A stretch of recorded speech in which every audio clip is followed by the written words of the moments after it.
A battle is waging across the internet. A Geneva-based non-profit spam filtering organisation says it's under the worst ever cyber attack. So strong, it's slowing down internet access globally. It's allegedly a strike from a Dutch web hosting company called Cyberbunker, which it blocked days before. Well, thanks to our new video agency, Rupley, we can now get in touch with Sven Olaf Kampuis. He's a spokesman for Cyberbunker.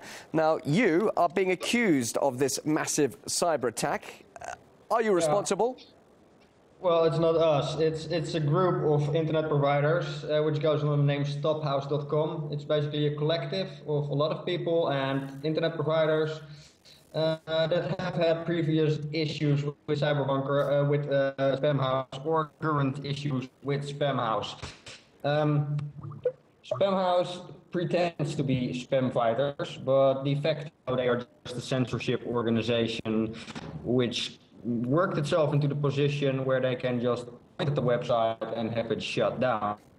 And they do this on a regular basis. If people do not comply to their demands, they just list the entire internet provider, after which all the customers start to complain that they can no longer send email and or But does your company send out loads of spam? Are you one of those companies that could be described as a scourge of modern day society and making our lives totally miserable with all that spam?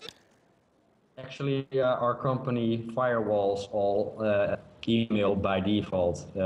Spamming is against the law, but Spamhaus is not the authoritative instance to handle that.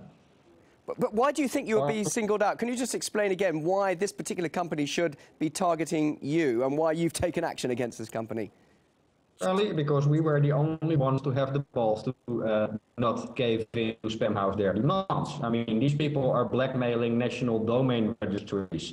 The Russian telecom regulatory people, they called them an illegal organization. Why? Explain a bit more why they're blackmailing organizations and companies. Tell us more about that. How do they do that?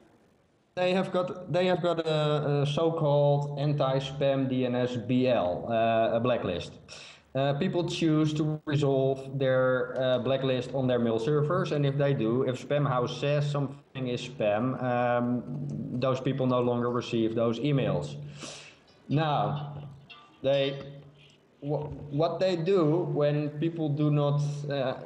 At the moment, an individual IP address actually would send out spam and would get listed for that. At that point, the people that choose to use Spamhaus no longer can receive email from that IP address.